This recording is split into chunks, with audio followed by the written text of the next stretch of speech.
Salutare tuturor! Vremea e numai bună. Nici nu arde soarele și nici nu plouă. Ziua a început să crească și mai mult decât atât la prognoză au zis că mâine plouă.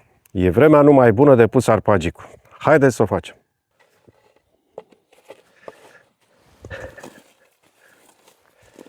Găurile nu sunt nici prea adânci, șanțurile nici prea adânci, dar nici la suprafață. Destul de depărtate ca să aibă arpagicul loc.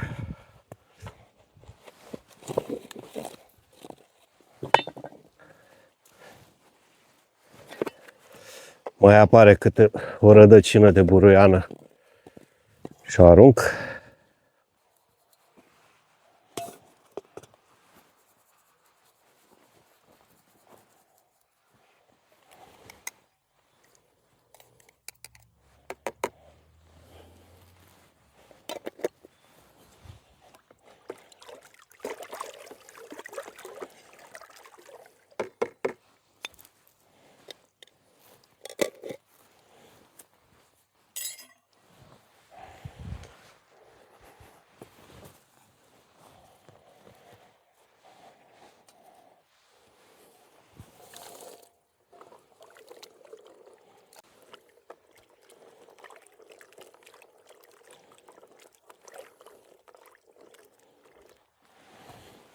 Acum îl clătesc, îl spăl puțin.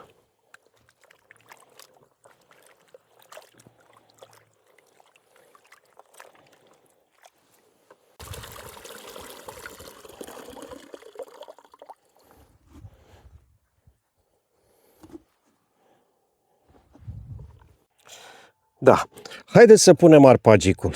Dar am auzit și am văzut tot felul de rețete. Zic unii că ar fi mai bine cu arpagic dezinfectat, cu saramură sau cu bicarbonat. Și am zis, hai să încerc, să vedem cum o ieși. Cine știe, poate au dreptate. Mi-am pregătit două măsuri egale de arpagic.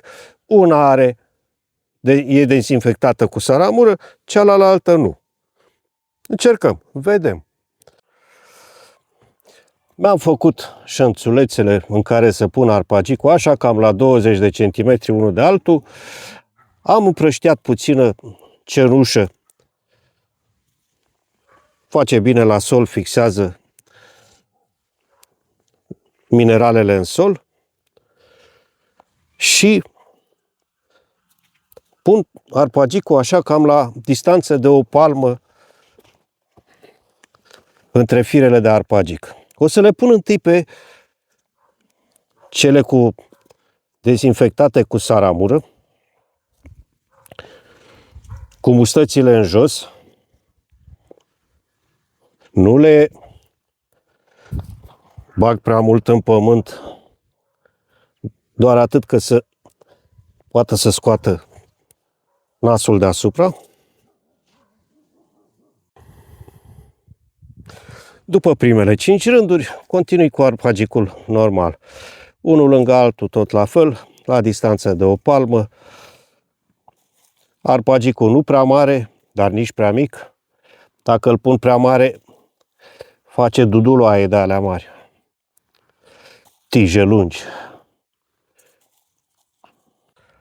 Am terminat de pus arpagicul. Primele 5 rânduri le-am pus cu arpagic îmbăiat în sare. 15 minute, ținut în apă cu călduță, cu 2-3 linguri de sare, saramură. Vedem ce o să iasă. Următoarele 5 e arpagicul normal, cumpărat așa cum l-am cumpărat. Se pare că vine și ploaia, cum e mai bine. O să văd până la sfârșit rezultatul arpagicului dezinfectat cu saramură și cel nedezinfectat. Voi ați încercat și voi cu saramură? Dacă da, spuneți-mi cum v-a ieșit. La momentul recoltării o să revin cu un filmuleț și să vă arăt diferența între cele două încercări. Vedem cum a ieșit. Până atunci, vă doresc să aveți spor la lucru și un rod cât mai bun.